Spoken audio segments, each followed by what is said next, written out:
Alright guys, Quantum back here again with the much needed update to our Soul Level 125 quality build. I'm sorry it's taking me so long to get this video out, but as of right now, we've been using, obviously, a little bit of a respec version of our previous upload that was done about 2-3 weeks ago by now. That obviously is a bit outdated considering some tests have been done, some updates have come through the game. We've realized that things like Sacred Oath and Oath of Sunlight from the Sunlight Sword, Deep Protection, those don't really function as they normally do in the story mode. They have reduced effects in PvP, as well as things like the Ring of Steel protection and whatnot. And we've learned a few new things about defense and how that's calculated, and more information will be pouring through the pipelines as the game evolves and changes. So with that said, let's take a look at the respec version of our character and how we've changed things up. So from the previous build that was uploaded 2 weeks ago, you can see here on our attribute screen, we pumped up our health to 39, coupled with the life ring +3 and the ring of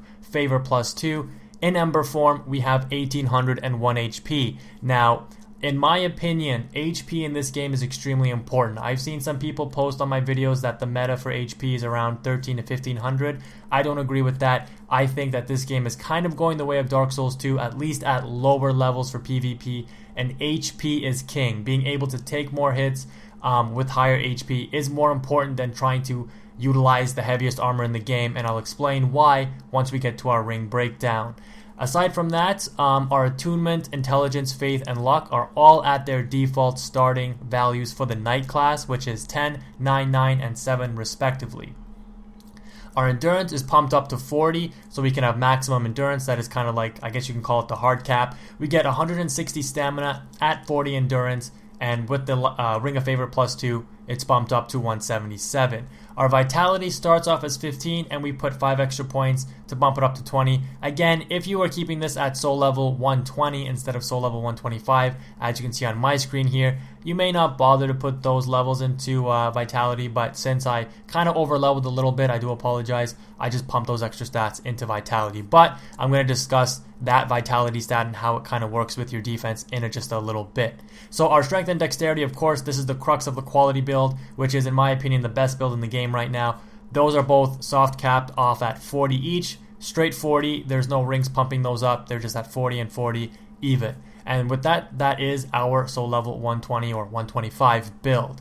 So let's go ahead and take a look at the actual equipment, starting off with the rings. Now, you may have noticed that, yes, I don't use the Ring of Steel protection. It's not useless. It still gives you about 4% absorption, but the way that defense works in this game, especially at lower levels, doesn't make it as useful as it would be at higher levels. Again, this is based on just some basic testing. Things may change. We may have more in-depth testing and more information may come out on this. So if you watch this video like 2 weeks, 3 weeks from now, please take what you're hearing here with a grain of salt as more tests come out. So far though, this is our basic understanding of how defense works. With the Havel Ring, it gives you essentially, or it gives me essentially, 11.6 points of equip load. If you look in the top right hand corner, you can see that without the Havel Ring, I'm at 64.2, and with the Havel Ring, I'm at 75.8. So that's about a difference of 11 equip load, which essentially is 11 free levels in the vitality stat, because every point you put into vitality, you gain 1 equip load. Now, obviously the downside is I don't gain the defensive increases by leveling my vitality, which sometimes gives you 1 to 2 extra points of defense, but that's not really important, at least not at lower levels, and I'll explain why. The way that defense works in this game, okay, your base defense stat, which as you can see here, physical, strike, slash, thrust, magic, fire, lightning, dark, they all have a base defense value. Let's take slash for example. At 144 defense, that is how much damage is taken off of the enemy's attack rating. Again, this can vary based on the kind of attack the enemy does, whether they do an R1, a two-handed R1, R2, weapon art, whatever it might be. Obviously, different weapons, different moves have different attack values. So the general rule from what I've calculated out based on some basic testing, again, this stuff might change, is that defense will take whatever your base number of defense is and multiply it by your absorption percentage. So in terms of slash, I would get 144 times 25.921%, or times 1.25921. And that amounts to about 180 points of slash damage reduced off of the enemy's attack rating. So if the enemy does 380 damage of slash, I will end up only taking 200 damage because my 180 minus, or sorry, the enemy's 380 minus my 180 of defense will amount to 200 points of damage getting through to me. Now, with that said, you can obviously see that if your vitality was really high and you had a lot of defense, let's say 300 points of defense, 25% of 300 is a lot more than 25% of 144, right? So at lower levels, this is why I said defense isn't really the most useful. Don't get me wrong, it is still somewhat useful, but it's not something that you should really stress over and try to really build your character around, or try to really sacrifice certain things in order to get more defense, because it's not really going to make too much of a difference. For example, 1% more absorption might only give you like 1 point extra of defense mitigation. Attack mitigation or damage mitigation. So it's not really the most useful thing. I personally find that being in between the 20 to 25% absorption range yields some pretty consistent results. It allows you to generally gauge enemy attacks and how much damage they're going to do to you, especially if you use one kind of armor set throughout the game.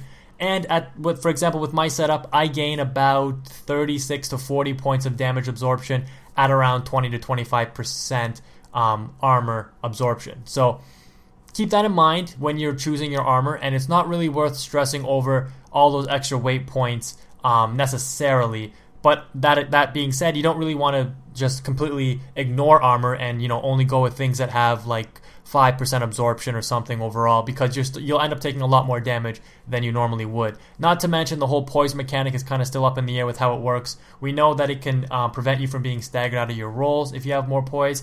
It should be able to add more hyper armor frames, at least that's what it feels like to me when I use heavier armor with heavy weapons.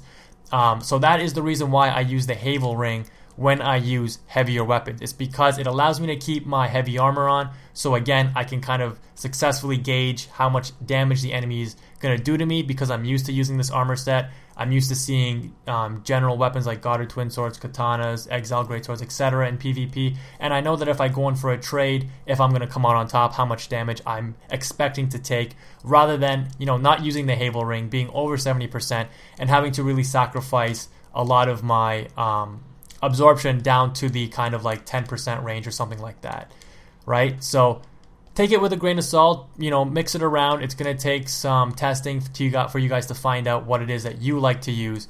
And I really only use the Havel Ring when I'm using super heavy weapons, right? Obviously, if I'm using something that's really light, I'm not bothering using any other secondary weapons, like the Katana. I don't need the Havel Ring, so I can easily just take that off and use another ring like the Leo Ring or something like that in its place. Alright, so that is my reasoning for the Havel Ring. I shouldn't really need to explain the Ring of Favor Plus 2. I mean, it's a staple in every single PvP build. Personally, I like the Stamina Ring. I use it in every build that I make, more or less. I've used it ever since Demon Souls in every iteration of the Souls game.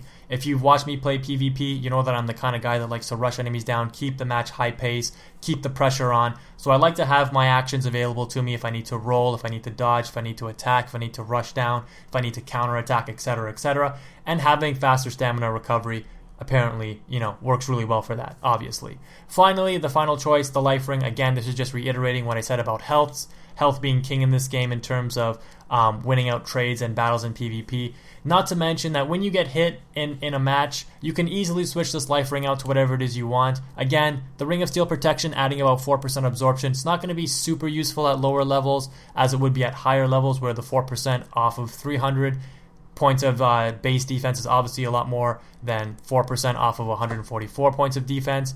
So you can opt for something like the Leo Ring if you want to do more damage, or one of the Tear Stone Rings from, again, just not too much, but a little bit more damage absorption or more attack.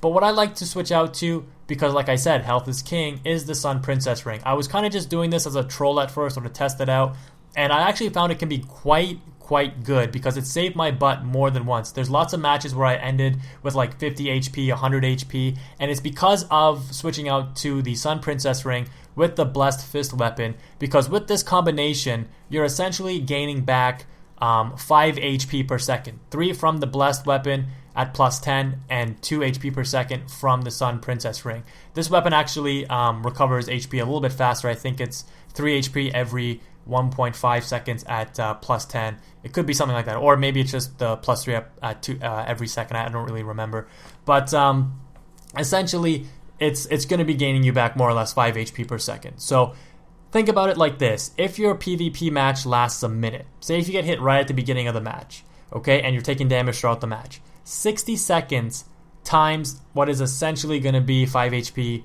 a second. Again, I know the calculation is going to be a little off because we're rounding, but that's essentially, let's give it like 270 to 300 points of HP recovered. Again, just accounting for the rounding of the HP recovery with the fist weapon.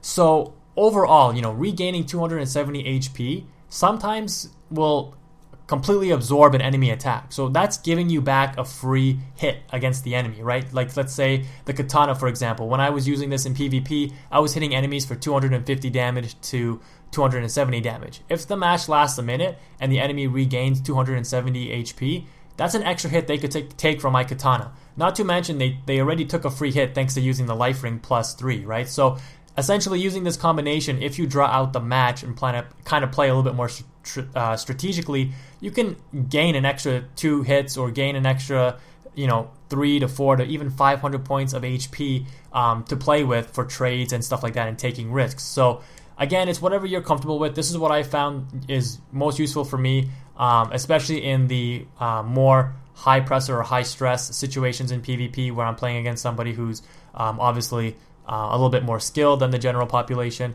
It can really make the difference. With that said, moving on to the armor, it's pretty basic.